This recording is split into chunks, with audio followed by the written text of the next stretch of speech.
요즘 청년들의 트렌드를 살펴보면 조금 멀리 떨어진 인생의 목표를 가지고 살아가는 삶의 모습들이 그렇게 많이 보이지는 않는 것 같습니다. 청년들의 취업 시장도 많이 얼어붙고 있고 제주도 뭐 한 달 살기 같은 키워드를 가지고 있지만 지금의 일상을 내려놓고 당장의 행복을 찾아 떠나는 일이 많이 있습니다. 어렵게 취업해서는 일이 잘 맞지 않아서 퇴사하는 것도 비일비재합니다. 지금 이 세대의 모습은 목적을 잃어버린 세대의 모습입니다. 다음 세대와 좋은 가정에 대한 소망을 잃어버렸기 때문에 결혼에 대한 생각도 잃어버렸습니다. 아무리 열심히 해도 뭐 집을 살 수 없을 거다 이런 이야기도 많죠. 목표의식 없이 회사 입사까지 성공했다가도 자기 인생의 방향을 가지면서 쉽게 퇴사합니다. 좋은 말로 포장하지만 미래의 어떤 목표를 가지고 먼 미래를 생각하는 것이 아니라 지금 인생의 행복을 찾기로 합니다. 우리 시대의 많은 사람들이 살아가야 할 목표를 잃어버렸습니다. 사랑하는 여러분, 우리 모두가 알다시피 이스라엘 백성들의 목표는 가나안 땅이었습니다. 이스라엘 백성들이 출애굽을 하고 홍해 바다를 건너면서 약속의 땅, 가나안 땅을 바라보고 갔던 겁니다. 그리고 출애굽한 지 얼마 지나지 않아서 가나안 땅에서 멀지 않은 가데스바냐라는 땅에 도착을 하게 됩니다. 처음 이스라엘 백성들이 애굽에 나올 때의 모습을 보면 정복을 하기 위해 나온 발걸음이 눈에 선명합니다. 우리 오늘 그 민수기 33장 1절을 함께 한 목소리로 같이 읽어보겠습니다. 시작. 모세와 모세와 아론의 인도로 대오를 갖추어 애굽을 떠난 이스라엘 자손들의 노정은 이러하니라. 아멘. 모세와 아론의 인도로 대오를 맞추어 마치 군대가 나서듯이 나가는 겁니다. 성경에서 이스라엘 백성들이 가는 여정을 표현할 때 행진이라는 표현을 자주 쓰고 있는데 진을 치고 장막을 펼칠 때에도 대오를 갖추어 마치 군인들처럼 행동을 합니다. 행군이라는 단어가 등장을 하지는 않지만 마치 군대가 나아가는 방향을 가지는 겁니다. 그리고 군대가 나가는 길에는 명확한 목표가 있습니다. 이스라엘 백성들의 목표는 가나안 땅을 향해서 나아가는 겁니다. 약속의 땅 가나안을 정복하고 그곳에서 새로운 인생을 살아갈 것을 꿈을 꾸고 있습니다. 목표가 있습니다. 그런 의미에서 이스라엘 백성들이 가나안 땅에 가지는 기대가 정말로 큽니다. 이스라엘 백성들이 가나안 땅을 앞에 두고서 과연 어떤 마음을 가졌을까요? 출애굽할 때 10가지 재앙을 보았습니다. 홍해 바다가 갈라져서 홍해 바다를 건너고 바위에서 막 물이 쏟아져 나오고 만나와 메추라기를 먹고 낮에는 구름 기둥으로 밤에는 불 기둥으로 지켜주고 있는 기적들을 따라와서 이제 가나안 땅의 앞에 서 있는 겁니다. 그 놀라운 기적을 일으키시는 하나님이 약속하신 그 가나안 땅 앞에 있는 겁니다. 만약에 제가 그 자리에 있었다면은 저는 능력의 하나님이 우리와 함께 하시니 우리가 무엇을 두려워할까? 주님 나와 함께 하시니 내가 부족함이 없습니다. 이렇게 고백을 할 것 같습니다. 그런데 이스라엘 백성들이 그렇게 하지 못한 겁니다. 12명의 정탐꾼을 보내었을 때 10명의 정탐꾼이 돌아와서 가나안 땅에 살고 있는 아낙 자손들이 너무 강해서 이길 수 없다고 보고를 합니다. 오직 여호수아와 갈렙만이 가나안 땅에 살고 있는 사람들이 크고 강대할지라도 하나님이 우리와 함께 하시니 부족함이 없다고 고백을 합니다. 이스라엘 백성들이 정탐꾼의 보고를 듣고서 어떤 선택을 하게 되냐면 하나님께 원망하기 시작하니 하나님은 이스라엘 백성들에게 가나안 땅으로 들어가지 못하게 하십니다. 40년의 광야 사막을 보게 하십니다. 그리고 이스라엘 백성들에게 목표가 사라졌습니다. 약속의 땅에 들어가 살겠다라는 목표가 있었는데 목표를 잃어버리고 어디로 나아가야 할지 모르는 상황인 겁니다. 이스라엘이 광야 사막으로 다시 돌아갈 때 이제는 어디로 가야 할지 알 수 없는 정처 없는 여정을 시작하게 된 겁니다. 하나님께서 광야 사막으로 다시 들어간 이스라엘 백성들에게 너네 광야 사막에서 죽게 될 거야. 이런 말씀을 숨기지 않으시고 바로 말씀하시고 모세를 통해서 이걸 듣게 하셨습니다. 사랑하는 여러분, 이때 이스라엘 백성들의 마음이 과연 어땠을까요? 애굽에서 나왔지만 약속의 땅에는 들어가지 못하고 광야 사막 한가운데에서 정처 없이 떠돌다가 죽어야 하는 그 자신의 운명을 알게 된다면 사랑하는 여러분, 여러분의 마음은 어떻겠습니까? 인생의 목표가 없고 살아가야 할 이유를 모를 때 어떤 생각을 가지시겠습니까? 제가 중학생 때 참 공부를 열심히 했습니다. 중학생 때는 제가 꿈이 있었습니다. 이제 그때 어떤 꿈이 있었냐면 과학고등학교를 가고 싶다는 꿈이 있었습니다. 이제 막연하게 과학고등학교에 가서 멋진 일을 하고 싶다는 꿈이 있었습니다. 그리고 그때야말로 제 인생에서 정말로 공부를 열심히 했던 때입니다. 그때는 정말 아침에 눈 뜨고부터 밤에 잠들기까지 밥 먹고 자는 시간 제외하고는 다 공부에만 열심히 했었습니다. 그런데 제가 과학고를 붙었을까요? 떨어졌을까요? 떨어졌습니다. 그냥 인문계 고등학교에 가서 이제 공부를 하게 됐는데 공부가 하나도 재미가 없는 거예요. 근데 제 중학교 때랑 반대로 고등학교 때는 공부를 정말로 안 했습니다. 이제 과학고등학교 입시를 하면서 이미 고등학교 커리큘럼까지를 다 이미 공부를 한 거예요. 그러니까 학교에서 배우는 공부가 너무 재미가 없었습니다. 사실 지금에 와서는 참 후회가 되는 시기이기도 합니다. 그때 조금만 더 열심히 할 걸, 고등학생 때 멈추지 말 걸, 그랬던 시기입니다. 그리고 이제 대학교를 가게 되었는데 이제 제가 수학을 전공했거든요. 이제 사실 뭐 특별히 어떤 수학에 대한 목적이나 뭔가 꿈이 있어서 수학과를 간 것도 아닙니다. 그냥 의대를 가기에는 이제 점수가 모자라고 공대를 가기에는 공대를 쭉 봤는데 별로 가고 싶은 과가 없는 거예요. 그냥 수학을 좋아하고 막연하게 잘한다는 생각을 가지고 수학과에 갔습니다. 이제 가끔 그런 생각을 하기도 하는데 이제 만약에 제가 과고 입시에 성공을 해서 했다면 어떤 삶을 살았을까? 그냥 어쩌다 보니 공부를 좀 했고 공부를 성공적으로 열심히 성공해서 성공했다면 그런 성공한 친구들이 살아가듯이 뭐 카이스트든 포항공대든 뭐 이런 유명한 대학교에 가서 더 큰 성공을 바라보고 있지 않았을까? 그런 생각을 하기도 합니다. 만약에 이스라엘 백성들이 가나안 땅에 이때 들어갔다면 어떻게 살게 되었을까요? 어쩌면 이스라엘 백성들은 젖과 꿀이 흐르는 땅에 가서 충분히 잘 살았을 겁니다. 그런데 과연 이스라엘 백성들의 한 명 한 명의 마음이 과연 어땠을까? 또 보면 모세나 여호수아나 몇몇 갈렙처럼 몇몇 특별한 사람들을 제외하고 대다수의 이스라엘 백성들은 그냥 살기 싫은 애굽을 도망쳐 나온 사람들일 뿐이었습니다. 하나님의 말씀대로 살아야겠다라는 어떤 강한 확신을 가진 것도 아니었고 막연하게 더 나은 인생을 쫓아 나온 사람들이었습니다. 이스라엘 사람들에게 꿈이 있다면 정말 막연하게도 조금 더 나은 삶을 선택하는 것뿐이었습니다.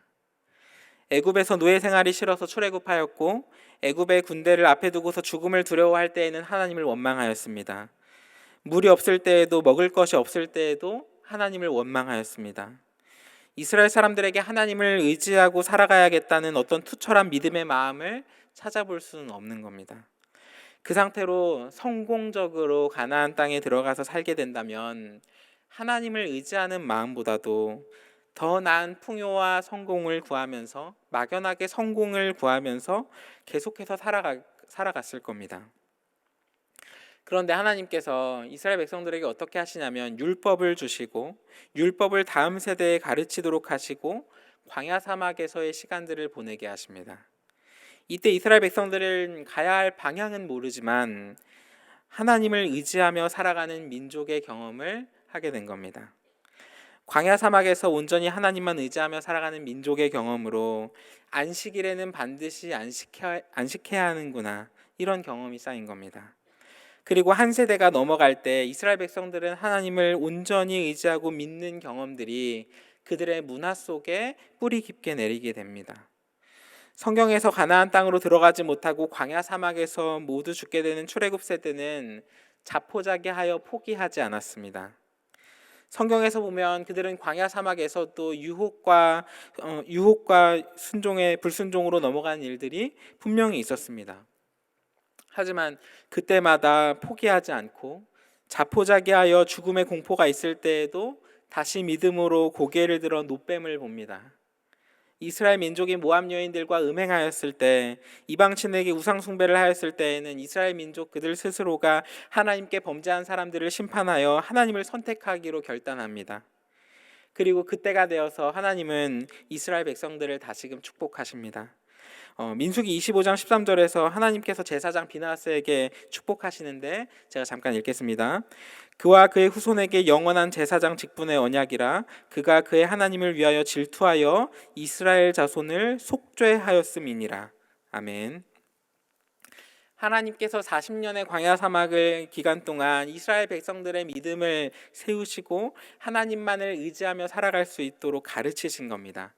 그리고 그 스스로 하나님을 선택하여 자기 안에 있던 악을 구별하고 거룩을 구하고자 할 때 하나님은 이스라엘을 속죄하셨습니다. 그리고 오늘 본문 3절입니다. 우리 오늘 본문 3절을 한 목소리로 같이 한번 읽어보도록 하겠습니다. 시작. 너희가 이 산을 두루 다닌 지 오래니 돌이켜 북으로 나아가라. 아멘. 이제 이스라엘 백성들에게 목표가 생긴 겁니다. 40년을 뛰어넘어서 다시금 가야 할 방향이 생겼습니다. 정처 없이 떠돌았던 발걸음이 아니라 한 세대를 뛰어넘어서 세워진 하나님의 백성들이 갈 방향이 생긴 겁니다. 이제 가나안 땅으로 가는 발걸음은 단순히 더 나은 인생을 구하는 발걸음이 아니라 하나님을 의지하고 걸어가는 인생으로 변화되었습니다. 지난주 주일 설교 때 담임 목사님께서 달리는 인내를 말씀하실 때 자포자기하여 아무것도 하지 않고 멈춰 서 있는 것이 인내하는 것이 아니라고 했습니다. 우리가 인내할 때 아무것도 모르겠고 어떻게 해야 할지 모르고 발만 동동 구를 때조차도 우리들 멈춰 서서 그대로 정지하는 것이 아닙니다. 어떤 목표인지는 모를지라도 하나님을 의지함으로 매일을 하나님께 의지한다고 고백하고 기도하고 하나님 말씀으로 우리들 살아내기를 결단하고 하나님께로 한 걸음 내딛는 것이 인내하는 겁니다. 그리고 그럴 때 하나님께서 우리에게 분명히 길을 열어주실 줄을 믿으시기를 소망합니다. 그리고 지금 우리가 살아내는 이 인내의 시간이 무의미한 시간이 아닌 것은 하나님께서 우리를 보호하시고 우리의 마음과 믿음이 자라나도록 해주시기 때문입니다. 우리 오늘 보면 7절 말씀 한 목소리로도 같이 한번 읽어보도록 하겠습니다. 시작.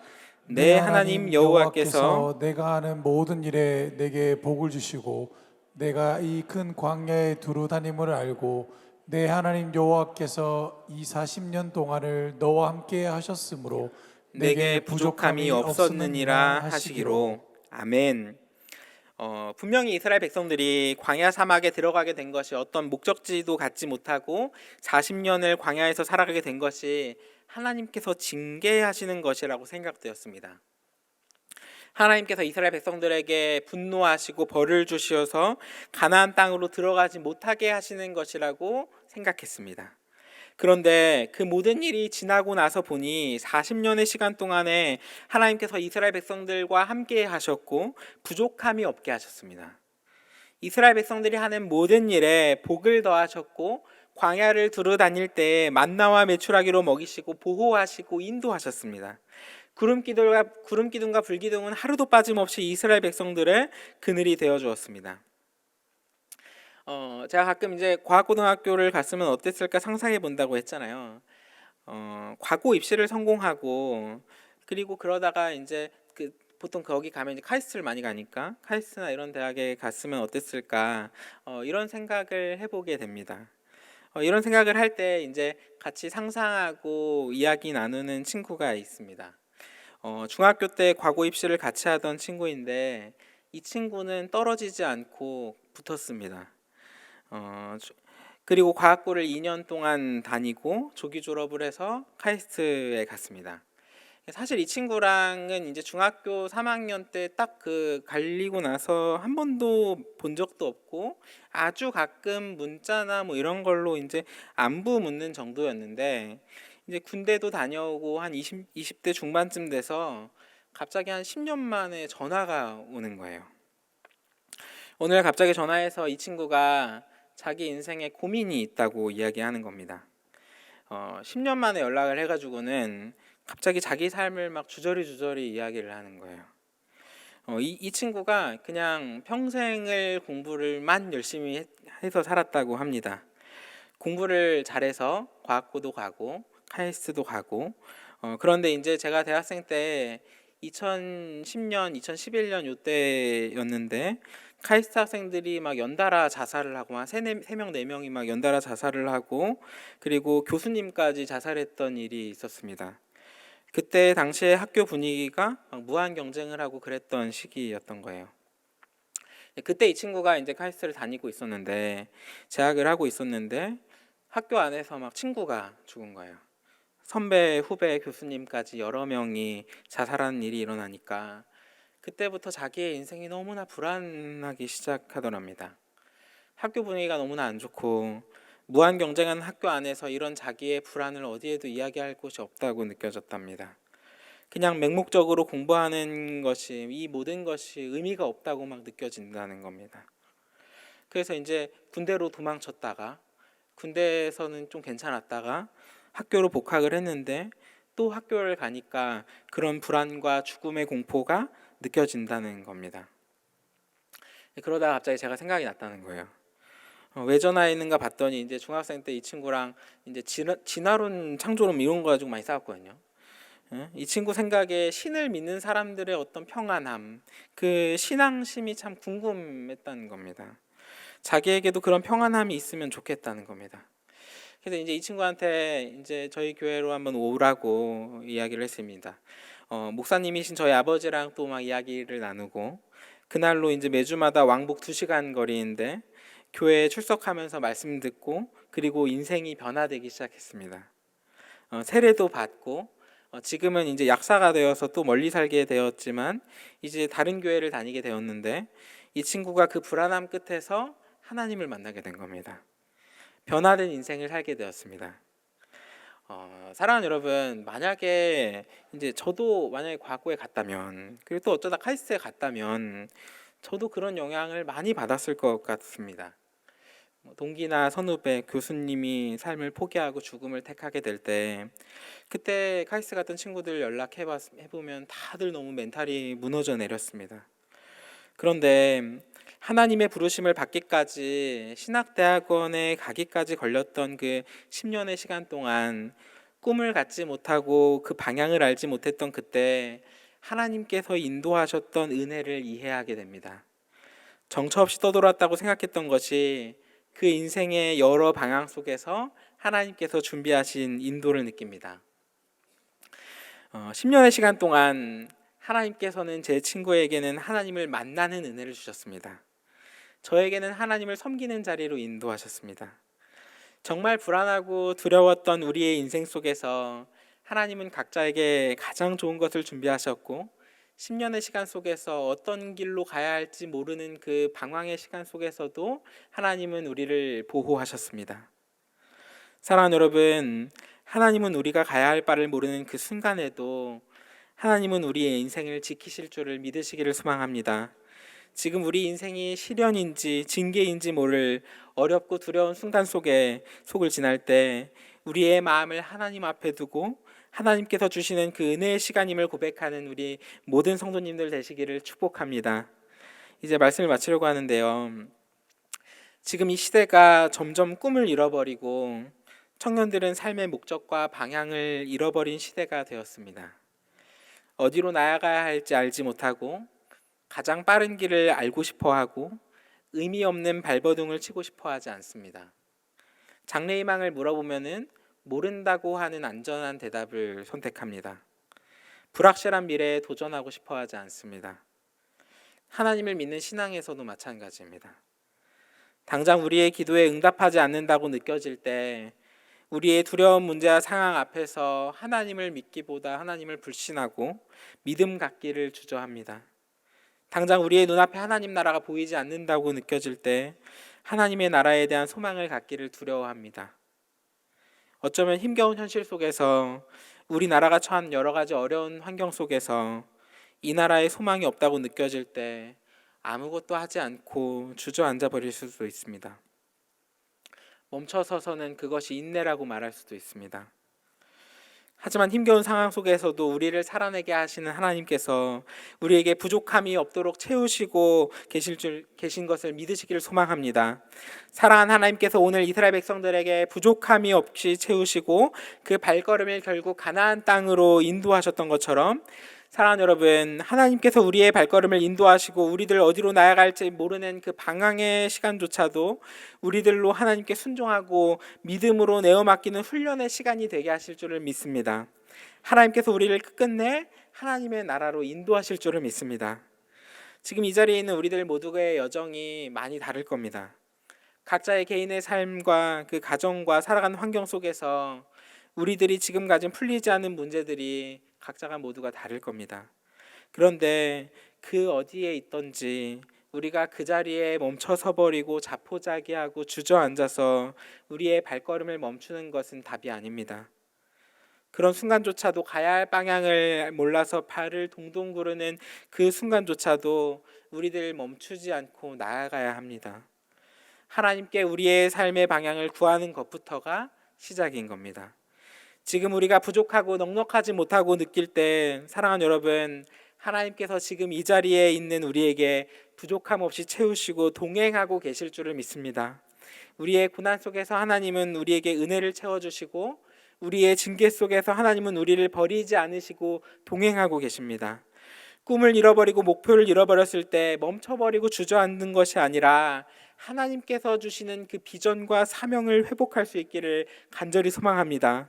그리고 우리가 나아갈 방향을 찾아냈을 때 하나님께서 허락하신 땅을 바라보고 하나님의 영광과 하나님의 나라를 바라보면서 하나님이 허락하지 않은 다른 어떤 것에 우리의 시선을 두지 않기를 간절히 소망합니다. 하나님이 주신 그 사명을 가지고 우리의 삶의 목표를 향해 나아가는 우리 모두가 되시기를 간절히 축복합니다.